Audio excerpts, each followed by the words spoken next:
Hi, Portchester families. Today I wanted to talk to you a little bit about using the Google Classroom app on your phone. Now, within this video, we're going to talk about how to download the app. I'll give you a quick overview of the app and how it looks similar and different to Google Classroom on the computer, and then we'll discuss managing notifications within that Google Classroom app. So first, we are going to talk about downloading the Google Classroom app. So basically on your phone, whether you have an Android phone or an iPhone, you can go into the App Store on your device and you're going to search for Google Classroom. And when you do, it'll pop up with this icon on the bottom here, and you will be able to download the app from there the same way you would download apps onto your phone otherwise. Now, once you have that downloaded onto your device, you're going to probably be logged into your personal account. But what you're going to want to do is you're going to want to log into your child's account to be able to access Google Classroom on the phone. And just in these pictures here, just so you can see, all of the screenshots that I'm about to show you are side by side in English on the left and Spanish on the right. So basically, depending on what language your phone is in, you can go in and use those screenshots to help. And I will just mention that we do have a version of this video in Spanish. So if you would prefer to watch this in Spanish, you can go back to our technology website to check out the Spanish video. But for here, we'll go through the steps.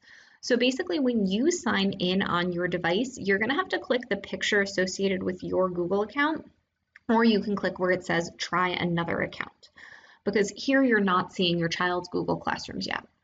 Once you're into there, you might already be logged in on your student's device on the Chromebook, but if not, you would have to click where it says add another account. Once you click add account, you'll type in your child's school email, which will end in @portchesterschools.org, and then you'll put in their password, and from there you'll click that next button at the bottom. After that, it will give you some terms of service to agree to, and you would just click the button at the bottom that says I agree.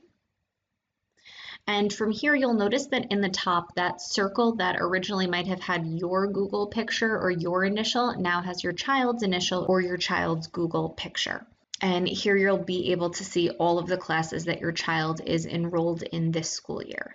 Now, I will mention that if you do have more than one child in Portchester Schools and you want to be able to access all of their Google Classrooms from your phone, what you would have to do is you would have to click that circle again that now has your child's picture.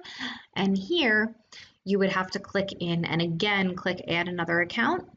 And once you go into that other account, you'll be able to put in the information again for that second child. Now, once you're in the app, I just want to give you a quick overview of how the Google Classroom app looks on your phone. So basically here, you'll see the classes, which are the same classes that you would see logging into the app on the computer. And here you would click into one of these classrooms. So for this example, we'll go into this first classroom here. And you'll notice that at the bottom of the screen, you'll have the Stream, the Classwork tab, and the People tab. So this is similar to how it is organized on the computer. It's just in a different location when you load it up on the computer, but you will still have these same three areas. So basically, if you were to click into the Stream is where it has the introduction or any important announcements from the teachers. This is more quick messages that the teachers might leave for you. The second part here is classwork. This is where most of the work that your child's teacher is posting should be. So you'll be able to access all of the assignments here, and you might be able to find other important information here as well, like links to websites or activities or the schedule. And then the third tab is the People tab, and here you'll see the teachers listed in the class as well as the students listed in the class. Now, if you did want to go and see another Google Classroom, like this was one of your child's Google Classrooms, but they do work with multiple teachers, what you could do is you could click these three lines in the top left for this menu area.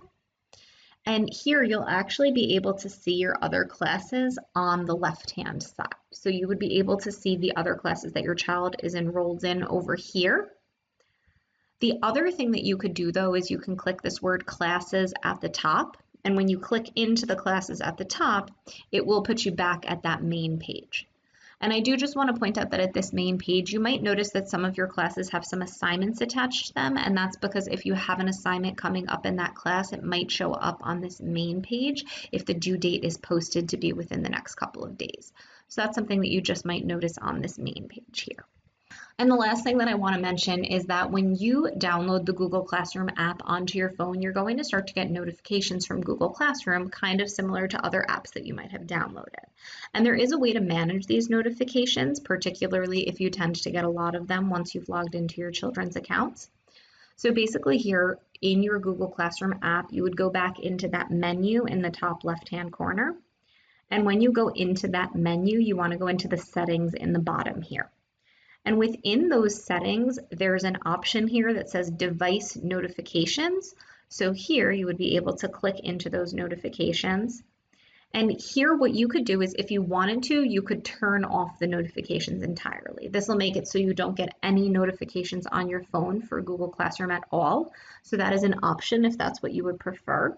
The other thing that you could do is you could actually go in and you can control the notifications for specific accounts. So here you can see that if you have this test student 01231 at portchesterschools.org account, that would be, for example, your child's email posted, not my student email here. But here you can go in and you can turn off which options you want. I know me personally, I tend to turn off these two, but it's really a matter of personal preference, which ones you would want to get notified on your phone. And this is something that you can always go back in and change over time. Now, I did mention before, but this is linked to this specific account. So if you did download Google Classroom and log into multiple accounts because you have multiple children in our district, what you would want to do is you would want to go in and you would want to change these settings for all of those accounts because this is only changing it for that one specific account. And then basically here, you'll be able to go back into your Google Classroom and no matter what notifications you get from the Google Classroom app, you'll still always be able to load up the app and access all of the same information. It doesn't change what you're able to access within the app. It just changes what things they alert you on your phone when new assignments are posted. So that was just a quick overview of using the Google Classroom app on your phone. I thank you so much for watching this video and for always being so supportive with your child's learning. And please stay tuned to our district website for any other parent videos or initiatives that we have related to Google Classroom or technology or any other initiatives that we have. Thank you again for your continued support at home and have a wonderful day.